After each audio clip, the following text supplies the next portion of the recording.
여러분, 이 어린이라는 이 단어는 그렇게 오래된 단어가 아니라고 합니다. 지금으로부터 한 100년 전에 1921년쯤에 처음으로 어린이라는 단어가 사용되었다고 합니다.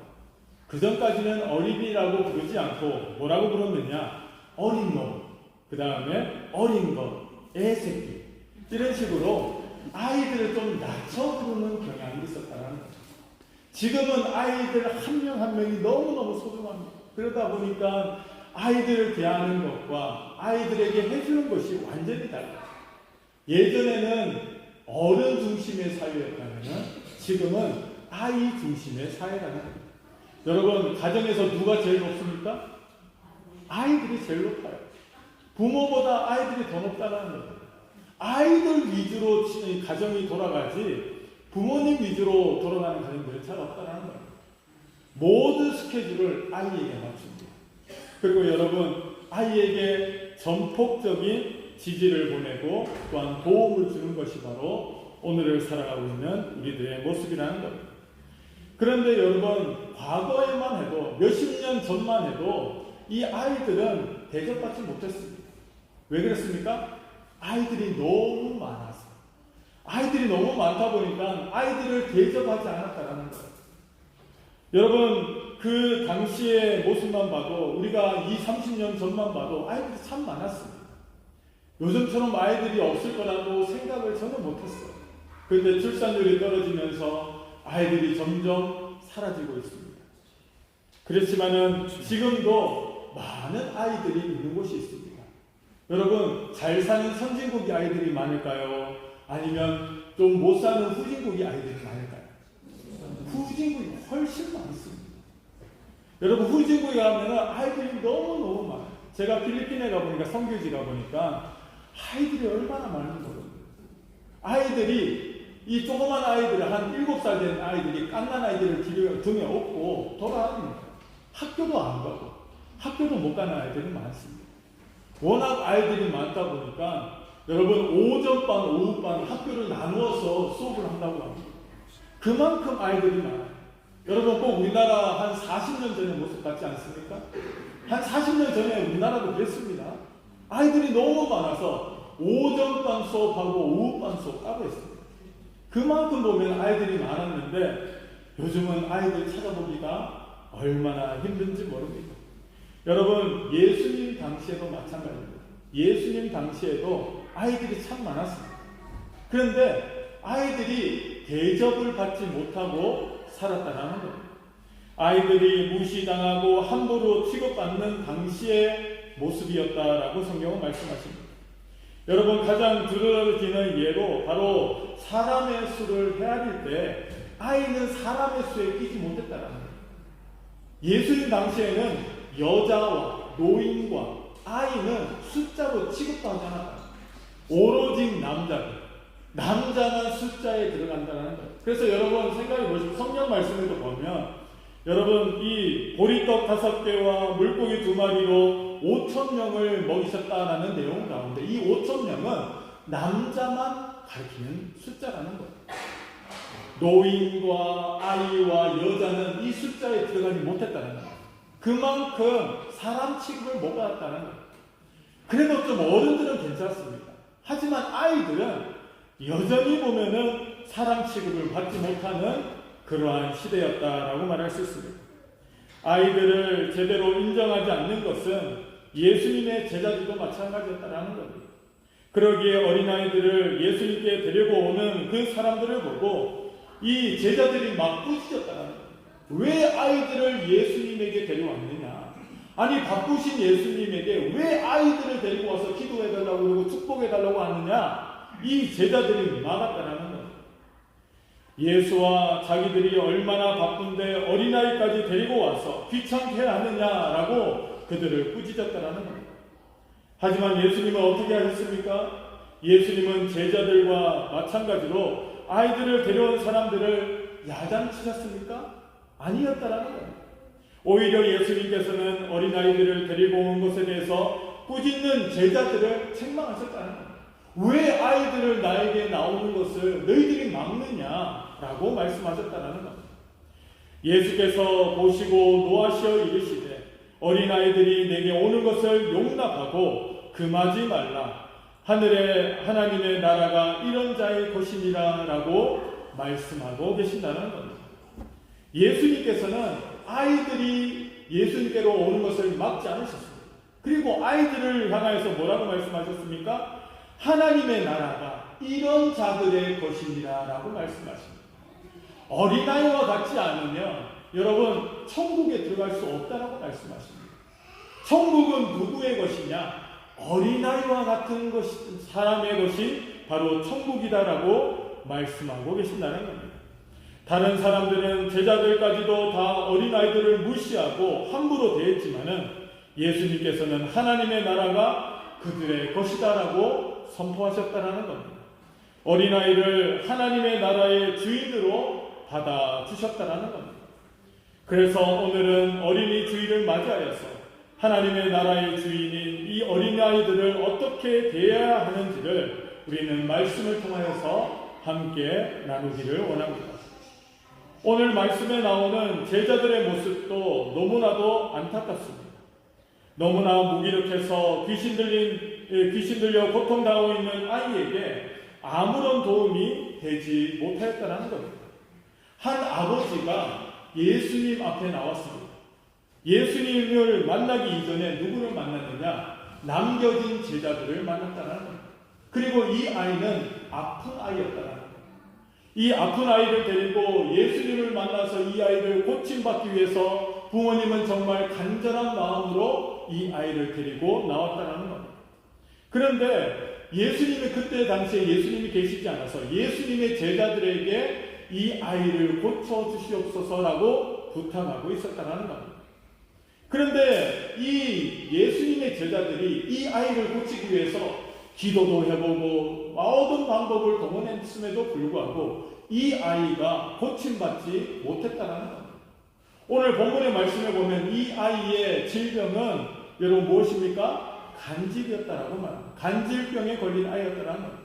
여러분 그 당시의 간질병은 정신병처럼 여겨졌다. 귀신 들린 사람, 귀신 들린 사람처럼 여겨지는 것이 간질병이었다라고 말할 수 있습니다. 예수님의 제자들이 이 아이를 데리고 아무리 기도해도 능력이 나타나지 않습니다. 그리고 이 아이를 고치려고 모든 사람들이 달려들어서 기도하고 안수하여도 이 아이의 질병이 고침받지 못했다는 겁니다. 여러분 그런데 이 제자들은 어떤 제자입니까? 많은 것을 체험했던 제자였다는 겁니다. 예수님의 명령으로 이 마을마다 들어가서 거기에서 능력을 나타냈던 그러한 제자였다는 겁니다. 그런데 지금 이 한 아이를 고치지 못하고 애를 먹는 모습이 나오고 있었다는 겁니다. 누구도 이 아이의 질병을 고치지 못했습니다. 그 이유가 20절에서 예수님께서 말씀하신 대로 그들의 믿음이 작았기 때문이다라고 말씀하십니다. 간질병으로 고생하는 아들을 둔 아버지는 정말 물에 빠져서 지푸라기라도 잡는 심정으로 예수님 앞에 나왔다라는 겁니다. 제자들을 찾아가서 자기 아들을 고쳐달라고 했습니다. 하지만 제자들은 이 간질병을 고치는데 실패했다라는 겁니다. 그래서 예수님께서도 믿음이 없고 패역한 세대라고 그들을 꾸짖으셨다는 사실입니다. 사실 예수님께서는 제자들의 모습이 얼마나 답답하셨겠습니까? 이제 곧 있으면 제자들은 예수님이 없는 스스로 복음을 전하는 그러한 사명을 감당할 제자들이었다는 겁니다. 예수님께서 이제 십자가를 지시기 얼마 남지 않았던 그러한 시간이었다는 겁니다. 그러다 보니 이러한 일 하나 해결하지 못하는 이 연약한 제자들의 모습을 보고 예수님은 답답해 하실 수밖에 없었다는 것입니다.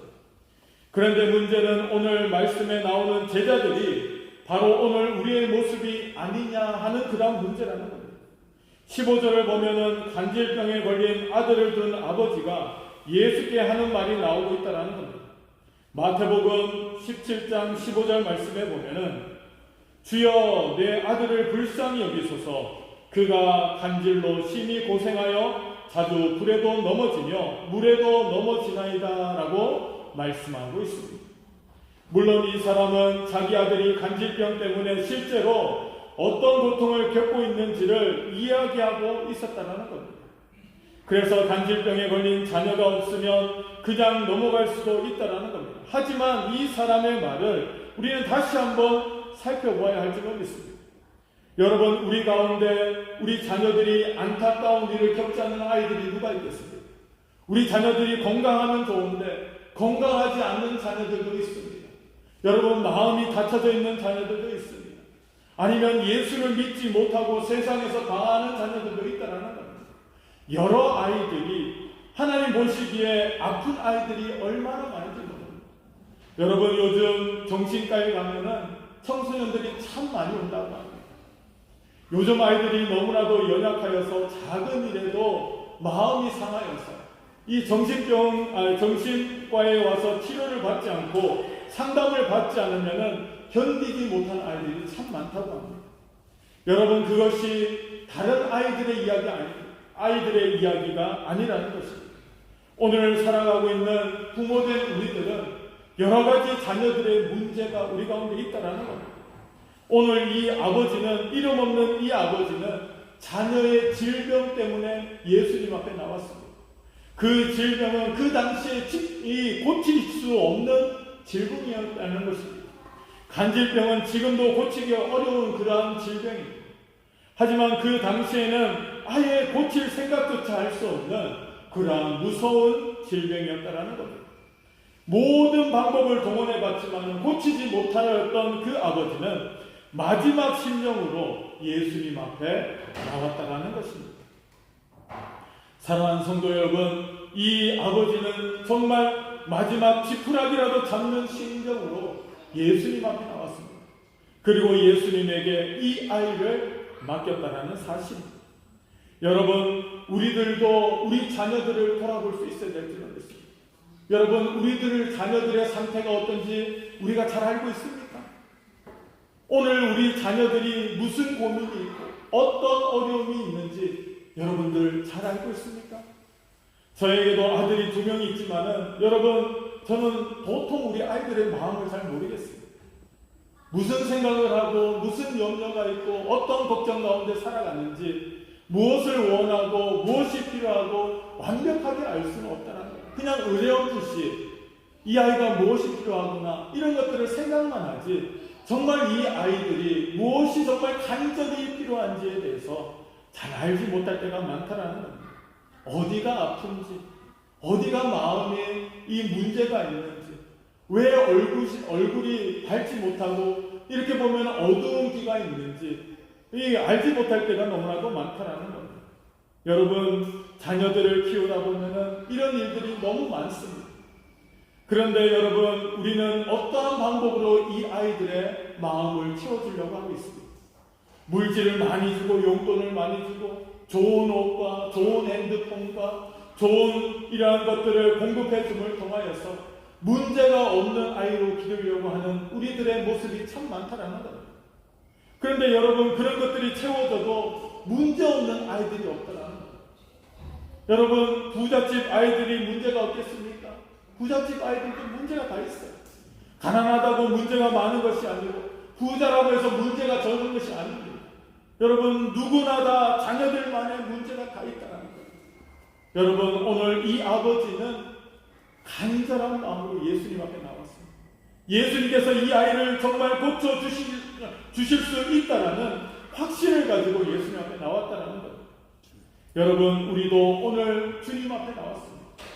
오늘 주님 앞에 나와서 우리는 무엇을 해야만 하겠습니까? 우리 자녀들을 주님 앞에 맡겨야 할 줄로 믿습니다. 여러분, 우리 자녀들이 문제가 있습니까? 그 문제들을 예수님께서 분명히 고쳐주신다는 확신을 가지고 우린 주님 앞에 나와야 할 줄로 믿습니다. 우리 자녀들의 건강의 문제, 여러분 학업의 문제, 진로의 문제, 결혼의 문제, 다른 수많은 문제들, 여러분 우리가 아무리 노력해도 풀리지 않는 문제들이 우리 가운데 얼마나 많습니다. 여러분, 그러한 문제들을 내 힘으로 해결하려고 주님 몸부림치는 것이 아니라 우리는 오늘 주님 앞에 나와서 주님 앞에 맡겨야 할 줄로 믿습니다. 아멘. 여러분, 제자들은 이 아이를 고쳐주지 못했다는 거예요. 이 아이의 문제, 이 간질병의 문제, 이 아이의 실질적인 문제를 고쳐주지 못했다는 거예요. 이 역시 말씀에 나오는 제자들을 교회라고 보면은 오늘 우리와 너무나도 비슷하다고 말합니다. 예전에는 우리 성도님들이 무슨 생각을 가지고 있으셨냐면 우리 자녀들이 교회만 오면은 신앙생활 잘 할 수 있다라고 생각해요. 그러니까 오늘 교회에 오면은 아이들이 믿음이 자동적으로 자라나고 그 다음에 보면 예수를 믿고 교회를 떠나지 않는다라고 그렇게 여길 때가 있었다는 거예요. 근데 요즘 여러분 아이들이 교회 나오는 것이 쉽습니까? 여러분 아무리 교회 나와도 성인만 되면 아이들은 자기의 선택에 의해서 여러분 세상으로 나간 아이들이 얼마나 많은지 여러분 성도의 자녀들뿐만 아니라 목사의 자녀들도 그런 아이들이 많아요.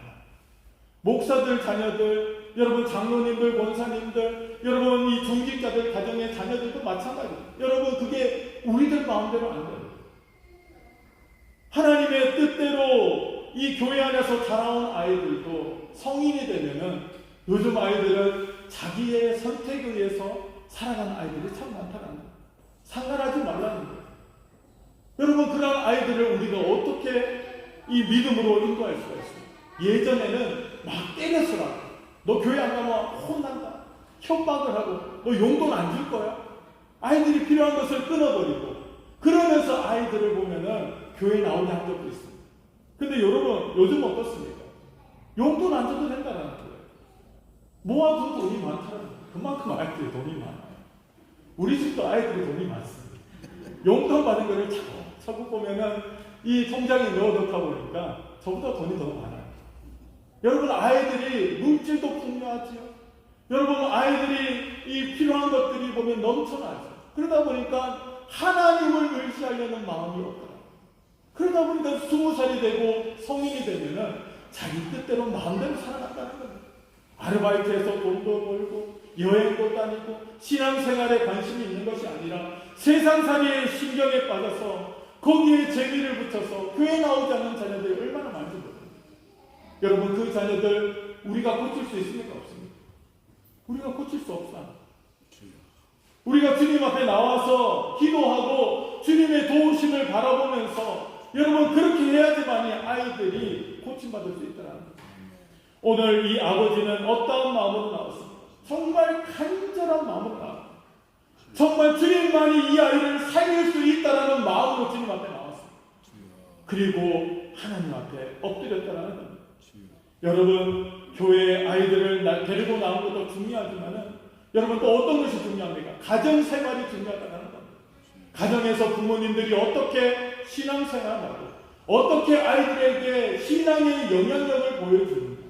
여러분 이것도 중요하다는 겁니다. 교회에 나와서는 거룩하게 신앙생활하는 것은 보이는데 집에만 가면은 그 부모님들의 말하는 것과 행동하는 것이 하나님의 뜻과는 전혀 다른 모습으로 살아가면 아이들이 무엇을 보고 배우고 있습니까? 여러분 아이들은 정확하게 알고 있다는 거예요. 우리 부모님의 신앙의 정도에 대해서 정확하게 알고 있습니다. 그래서 우리 부모님도 이 정도 신앙생활 하니까 나도 이 정도만 해도 충분하다라고 여긴다는 거예요. 여러분 오늘 우리는 정말 자녀들에게 정말 간절한 신앙의 모습을 보여야 될 줄로 믿습니다. 교회만 데리고 오면은 모든 문제가 해결되는 것이 아니에요. 여러분 가정에서부터 신앙이 바로 서야 된다는 사실을 여러분들은 믿으시길 바랍니다. 아멘. 여러분 교회가 먼저 있었습니까? 가정이 먼저 있었습니까? 하나님께서는 가정을 먼저 주셨다는 거예요. 가정을 통하여서 교회가 나왔다는 거예요. 그만큼 가정에서의 신앙생활이 중요하다라고 성경은 말씀하고 계십니다. 사랑하는 성도 여러분, 오늘 이 간질병에 걸린 이 아이를 가지고 있던 부모님이 하나님 예수님 앞에 나와서 간절히 부르짖어 간구하였던 것처럼 오늘도 우리는 이러한 모습을 우리 자녀들에게 보여줘야 할 줄로 믿습니다. 이러한 가운데 예수님은 이 아이의 그 질병을 고쳐주십니다. 그랬는데 그리고 나서 고침을 받은 이 부모님은 아이와 함께 집에 돌아갔습니다. 그리고 나서 제자들이 이야기합니다. 예수님, 왜 우리는 이 아이를 고치지 못했을까요? 왜 우리는 이 아이를 고치지 못했습니까? 라고 예수님에게 질문하고 있었다는 겁니다. 오늘 본문 말씀 20절 말씀에 보면은 이르시되 너희 믿음이 작은 까닭이니라 진실로 너희에게 이르노니 만일 너희에게 믿음이 겨자씨 하나만큼만 있어도 이 산을 명하여서 여기서 저기로 옮기라 하면 옮겨질 것이요 또 너희가 못할 것이 없으리라 라고 말씀하십니다. 제자들이 예수님에게 질문했습니다. 예수님, 왜 우리는 못 고쳤습니까? 전에 우리가 전도하러 나갔을 때는, 복음을 전하러 나갔을 때는 우리가 이 귀신 들린 사람도 고치고 병자들도 고치지 않았습니까? 근데 왜 이번에는 우리가 고치지 못했습니까? 라고 질문하였다는 겁니다. 그때 예수님께서 이 제자들이 실패한 이유를 믿음이 작았기 때문이다라고 설명해 주셨다는 겁니다. 겨자씨 한 알만큼만 믿음이 있어도 산을 옮길 수 있고 못할 일이 없다라고 예수님은 말씀하십니다. 제자들의 문제는 바로 믿음이었다라는 겁니다. 그들은 예수님을 스승으로 모시고 다니면서 많은 가르침을 받고 많은 기적을 체험하였다는 겁니다. 그런데도 그들은 겨자씨 한 알만큼만 믿음도 없었기 때문에 간질병으로 고통받는 그 아이를 고쳐주지 못했다는 겁니다. 오늘 우리도 마찬가지가 아니겠습니까? 우리의 자녀들이 이러한 어려운 가운데 때로는 물에도 쓰러지고 때로는 불에도 쓰러지고 이 건강으로 인하여서 진로로 인하여서 결혼 문제로 인하여서 수많은 문제 가운데 쌓여있는 우리 자녀들에게 왜 우리가 이들이 이 고침을 받지 못하는 그 이유를 우리는 알아야 된다는 겁니다. 왜 그렇습니까? 믿음이 작기 때문에. 여러분, 우리의 믿음이 작기 때문에 우리 아이들이 고침을 받지 못한다는 사실을 우리는 깨달아 알아야 할 줄 믿습니다. 여러분, 실종한 자녀들이 왜 주의 전으로 나오지 못합니까? 여러분, 우리들의 믿음이 부족하기 때문에. 여러분, 한두 번 이야기하고 그 말을 듣지 않으면 어떻게 됩니까? 그 다음부터 이야기를 하지 않습니다. 하나님께서 언젠가는 불러주시겠죠. 여러분, 막연한 생각으로 그렇게 우리가 보면 넘어갈 때가 얼마나 많지 않습니까? 여러분, 그런데 우리는 하나님 앞에 기도해야 될 줄 믿습니다. 믿음을 위해서 기도해야 할 줄 믿습니다. 부모로서 우리의 믿음이 부족하기 때문에 하나님께서 이 자녀를 정말 구원해 주실 것이라는 그런 믿음이 부족하기 때문에 한두 번 권해보고 이 말을 듣지 않으면 그냥 침묵하는 경우가 많다는 겁니다. 여러분, 우리 자녀들에게 우리는 시간이 날 때마다 여러분 이 복음을 우리는 권해야 할 줄 믿습니다. 너 예수 믿고 구원받아야 됩니다. 우리를 인도하여 가시는 분은 하나님이시다. 우리 인생의 주인은 하나님 되시다. 때로는 자녀들이 듣기 싫어해도 여러분 말해야 할 줄 믿습니다. 말하지 않으면 아이들이 무엇을 듣겠습니까? 아이들에게 말하지 않으면 아이들이 어떻게 복음을 듣겠습니까? 교회도 나오지 않는 아이들, 여러분 예수를 믿을 생각도 없는 아이들에게 부모로서 아이들에게 복음을 전하지 않으면 여러분 그 아이들이 어디에서 복음을 듣겠습니까? 여러분, 오늘 우리 부모들은 이러한 마음을 우리는 가지면서 살아가야 할 줄로 믿습니다. 자녀들이 복음을 들어야 할 줄로 믿습니다. 그래서 여러분, 오늘 이 아버지는 뭐라고 예수님에게 대답합니까? 오늘 본문에는 나오지 않지만 마가복음 9장에는 이렇게 말씀하고 있습니다. 24절 말씀에 보면 곧 그 아이의 아버지가 소리질러 이르되 내가 믿나이다 나의 믿음 없는 것을 도와주소서 하더라 라고 말씀하고 계십니다. 여러분, 이 아버지가 이 아이를 고쳐주고 줄 때에 뭐라고 말씀하십니까? 여러분, 나의 믿음 없는 것을 도와주시옵소서라고 예수님에게 간청하고 있다는 겁니다. 아이가 고침받기 위해서 주님, 나의 믿음 없는 것을 주님 불쌍히 여겨주셔서 하나님 이 아이를 고쳐주시옵소서 기도하고 있다는 사실입니다. 사랑하는 성도 여러분, 우리도 부족하고 연약합니다. 하지만 여러분, 우리는 부족해도 아이에게 복음을 전하는 것을 그칠 수가 없습니다. 왜냐하면 예수 믿지 않으면 어떻게 됩니까? 그 아이가 지옥에 갈 수밖에 없습니다. 예수 믿지 않고 구원받지 못한 아이는 어떻게 됩니까? 지옥에 갈 수밖에 없다는 겁니다. 지옥에서 영원히 고통받을 수밖에 없습니다. 그래서 우리는 어떻게 됩니까? 그 사랑하는 자녀들이 구원받을 수 있도록, 우리 사랑하는 자녀들, 우리 손자들, 손녀들이 구원받을 수 있도록 우리는 시간만 나면 여러분 복음을 전해야 할 줄을 믿습니다. 여러분 관계의 중요성도 중요합니다. 그렇지만 침묵하지 않으면, 침묵하고 있을 때 아이들은 복음을 듣지 못합니다. 부모된 우리들이 먼저 복음을 전하는 그러한 모습이 되어야 할 줄로 믿습니다. 사랑하는 성도 여러분, 우리가 잘 알고 있듯이 여러분 아브라함과 이삭의 관계를 한번 생각해 보시기 바랍니다. 여러분 아브라함은 처음부터 믿음의 사람이 아니었어요. 처음부터 하나님을 믿는 사람이 아니었습니다. 하지만 하나님을 믿고 여러분 오랜 시간이 지나면서 그의 믿음은 점점 변해갔더라고요. 처음에는 불순종의 사람이었지만 그가 하나님을 만나고 하나님의 말씀에 순종함을 통하여서 그의 인생이 변해갔다는 거예요. 그래서 얻지 못할 이삭이라는 아들도 얻었습니다.